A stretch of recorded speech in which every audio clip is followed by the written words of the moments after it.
police की side की लाई Beko media की रिपोर्ट से यंजब मतमदा हजिक हाइबा एकोकी चे चांग खरा फंगी हाइदना एकोकी पीरिब एलिगेशन असी युमफम यावदबनी अदुगा मसी आठ करीब थोके तले युम अमसुं अतादा लेबा महाके कादा पुलिस चंगा अम्बा लेते सर्च तंबा लेते महाके कासु सोलो जलगा एकोनी सो पायगा लै अदुगा युमदसु लापा लेते मसिगी एविडेंस पुलिस न पुथोकदबनी अदुगा पुलिस की मणिपुर पुलिस की चटनबीदा यामना इकाइनिंगाय ओइबा निसांगसिना मणिपुर की हजु supreme court 1528 case extrajudicial killing की केस लेरिंग चरक्सिदा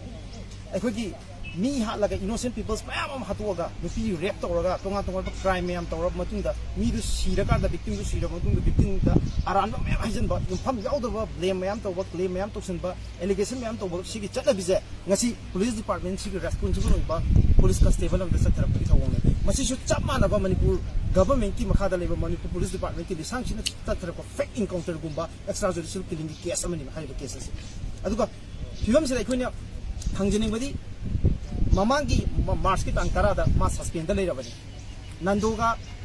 नंदो की फोन दा मागी नंबर से यौरमे हाइबगिदमकने हाइबसिसु याम चिंगनिंगा माकी फोन दा मागी नंबर यौरमे हाइबसि याम चिंगनिंगा ओय सस्पेंड लेरबा पुलिस पर्सनल मा नंदोना 25 मार्च दा मा नाथोफ्रा मतुंग दा 27 मार्च दा मा फाबनी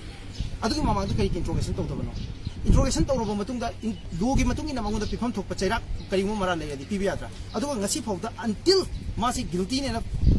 प्रूफ तौदे पोदा मा फाब याबसु नते अदुगु मसागी मरार एविडेंस अफा वाजु को पुथोक तना मरक से चरक से कस्टडी दा माको हाथ की बजे मसिदी तसिंगा कोइना खांग बंगमदे कोइना मसिदी हिरम अमा पोदा कोइना कंप्रोमाइज तौगे वखल लेते कोइना ngarang जेसी ना तांखिबा डिमांड पुंग कुनमरी की मनुंग दा केस से सीबीआई दे सिनबा पोस्टमार्टम जेसी की मियो एनी यावना एसओडी यावना वीडियो रिकॉर्डिंग की थ्रू दा पोस्टमार्टम तौबा अदुगा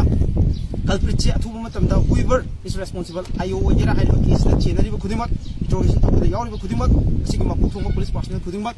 officer khudimak book tawgadabani haiba demand sing se fulfill tawdri pau government ko wari su sanroi ki asiba su loro haiba demand sing asi hojik su ekoi masi khongkhom ji khongkhiro